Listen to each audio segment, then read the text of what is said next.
Welcome to Easy English Wins. Today we are doing a deep dive into something that, I think literally every single person struggled with at some point. Oh, absolutely everyone. Right. We are talking about the art of conversation. It is such a vital skill. It really is. So let's just set the scene for you. Picture this. You are at a party, or maybe a work event. You're just standing there. Yeah, you're holding a drink, and someone walks up to you and says, "Hi, how are you?" And you say, good, how are you? Right. And they say, "Good," and then... Absolute silence. Yes. Yes. Total silence. Your brain completely freezes. You're just standing there staring at the floor. Hoping a word will just magically appear in your mouth.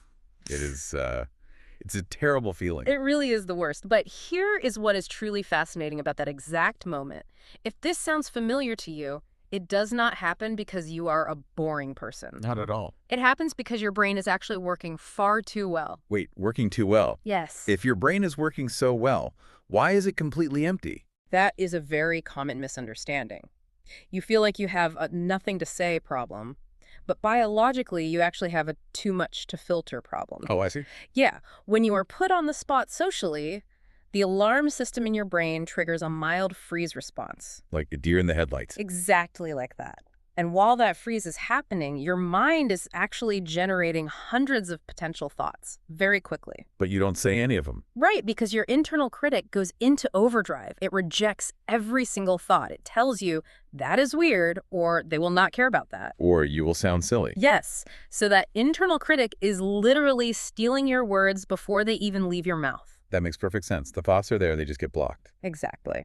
So our mission for this deep dive is to give you a complete, simple toolkit to turn off that critic. We want to help you become the person everyone else wants to talk to. And the absolute best way to bypass that internal critic is a technique called the 5-second decision rule. The 5-second decision rule? Yes. It sounds incredibly simple, but it completely changes how you interact. Here is how it works. When someone speaks to you, you have exactly 5 seconds to reply. Okay, 5 seconds. And you have to reply with the very first thing that pops into your head. The very first thing. The very first thing. I mean, I have to push back on that a little bit. If I just blurt out the absolute first thought I have, isn't there a big risk I'm going to say something strange? That is the exact fear that keeps your internal critic in power. Fair point. But realistically, your first thought is almost never offensive. It is usually just authentic. And being authentic is always more interesting than a heavily edited, perfectly safe response. Okay, can we look at a practical example? Sure. Imagine a coworker tells you, I just bought a new car. Right. Your brain might instantly think of two things. Thought one, I wonder if they got a good deal. Thought two, oh no, my cousin just got completely scammed at a car dealership last week. Right, and in a normal situation, the filter kicks in. Exactly. You start debating with yourself. You think, is it rude to talk about money? Is the scam story too negative for a Tuesday morning? And while you were worrying about this, the 5 seconds pass, you panic, and you just say, what color is it? yes. And what color is it? Is a dead-end question. It goes nowhere. It really doesn't. But if you follow the rule, you do not analyze. You just pick one of those first two thoughts and say it out loud. So if you share the scam story, that leads to a fun conversation about family drama. Right. And if you ask about the deal, it opens up a great chat about saving money. Both of those are gold mines. But only if you actually say them out loud. By giving yourself that strict 5-second limit, you stop trying to be perfect. You just become a real person. And people connect with real people. They really do. Interestingly, though, being real does not always mean you have to be the one doing all the talking. Oh, that is such a good point. We actually have this backwards assumption about socializing. What do you mean? Well, a lot of us assume that the best conversationalists are the smartest people in the room. We think the great talkers are the ones who have all the facts and tell the most impressive stories. But it is actually the complete opposite. Completely. The greatest talkers are not the people who talk the most. They are the people who ask the best questions. And a brilliant way to do this is by using a technique called strategic ignorance. Strategic ignorance. Yes. Yeah. It essentially means choosing to play a little bit dumb, even if you actually know quite a bit about the topic. I love this concept. How does it work in practice? Let's say you meet someone who tells you they are a graphic designer. And maybe you happen to know a lot about graphic design yourself. Right. Maybe you use the same software. Exactly. The natural human instinct is to show off what you know. You want to jump in and say, oh, I use that software all the time. Do you prefer this tool or that tool? Which instantly turns the conversation into a weird competition. Yes, it does. But if you use strategic ignorance, you act more like a curious beginner, like a 12-year-old asking questions. So instead of showing off, you ask something broad. Right. You ask, what is a typical day actually like for you? Or, what is the weirdest project you have ever worked on? That is so much better. It accomplishes two things. First, it makes the other person feel like an expert. And it feels genuinely amazing to be listened to like that. It really does. Second, you get fantastic stories that you never would have heard if you were just trying to prove how smart you are. You see this all the time with late-night television talk show hosts. Oh, they are masters at this. They sit across from brilliant authors and world leaders.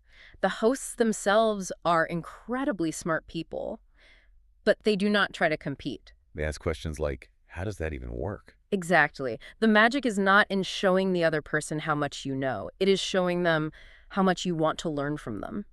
People will line up to talk to someone who makes them feel important. Okay, but let's say you ask a great question and they give you a fantastic answer. But eventually they finish their story. I always have this panic where I think, what if I just say, cool, and the conversation dies anyway? That is incredibly common.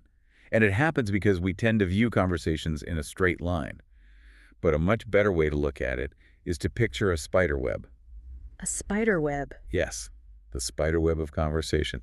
Every time someone tells you a story, it is like a web built with multiple different threads or topics. Okay, I am picturing the threads. The problem is, most people only listen for one single thread. They grab that one thread, and when that specific topic ends, the web breaks, and the awkward silence returns. Let's practice seeing these threads. Give me a typical sentence someone might say. Okay, imagine a friend says to you, I was supposed to meet Sarah for brunch, but she canceled because her dog got sick, so I tried that new Korean place alone. Oh, wow. Okay. If we look at that one sentence, there are so many distinct threads. Exactly. Count them. There is the friend Sarah, there is the concept of brunch, the sick dog, eating alone at a restaurant, and the Korean food. That is 5 completely different directions you could go. But the mistake most of us make is grabbing only the most obvious thread, which is the crisis. Right. We just say, oh no, is the dog okay? And they say, yeah, the dog is fine. And boom, the conversation hits a wall. You completely missed all the other interesting threads in that sentence. The fix is to acknowledge multiple threads at the same time. So instead of just focusing on the dog, you could respond with sick dog drama and trying new Korean food all by yourself. How is the restaurant? And is the dog okay? Notice how much better that flows. You have given them choices. They can talk about the dog or the spicy food or eating alone. It makes the conversation flow naturally, and it proves you are really listening to everything they said. And once you get that conversation flowing, you want to get into the really interesting territory. Which brings up the concept of a curiosity cascade. A cascade. Like a waterfall. Yes, a continuous flow. The curiosity cascade is a chain reaction of discovery. Instead of asking one question and then talking about yourself, you act like a detective looking for interesting life details. I like the detective idea. Let's break this down into 4 levels of connection. Let's use a very standard small talk scenario.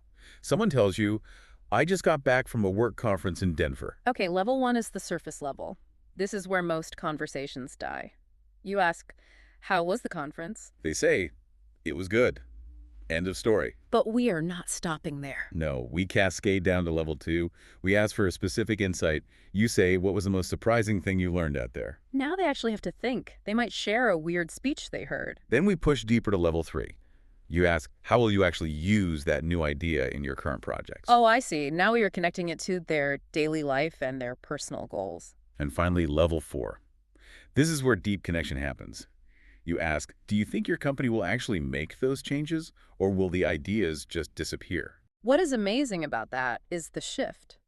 Look at the journey you just took them on. You started with a completely dry fact about a trip to Denver. And by level 4, they are sharing real frustrations or genuine excitement about their career. You completely skipped the boring small talk. Yes. You just need to show genuine curiosity. Even with all these tools, though. The 5-second rule, strategic ignorance. Right, all of them.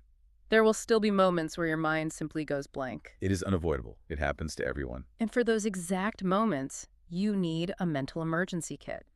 You need a few reliable lifelines to jumpstart the connection again. We have 5 simple lifelines. Lifeline number 1 is the environmental observation. When you have 0 thoughts, look around you. Comment on something in the room. You can say, "This music is perfect for this weather," or "I love the lighting in here." It takes the pressure off both of you. Lifeline number 2 is take something obvious and question it. Make a friendly guess about them, like you seem like someone who has strong opinions about coffee. It is a great conversation starter. Lifeline number 3 is the hypothetical. Ask a fun what-if question.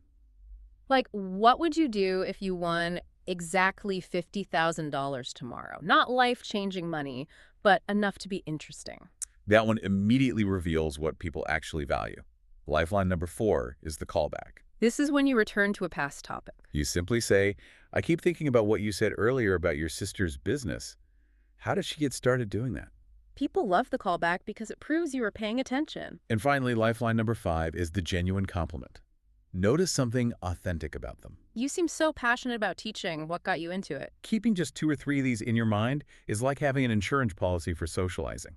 So we've covered starting conversations, deepening them, and rescuing them. But there is one more critical piece: knowing how to end a conversation. It is just as important as starting one.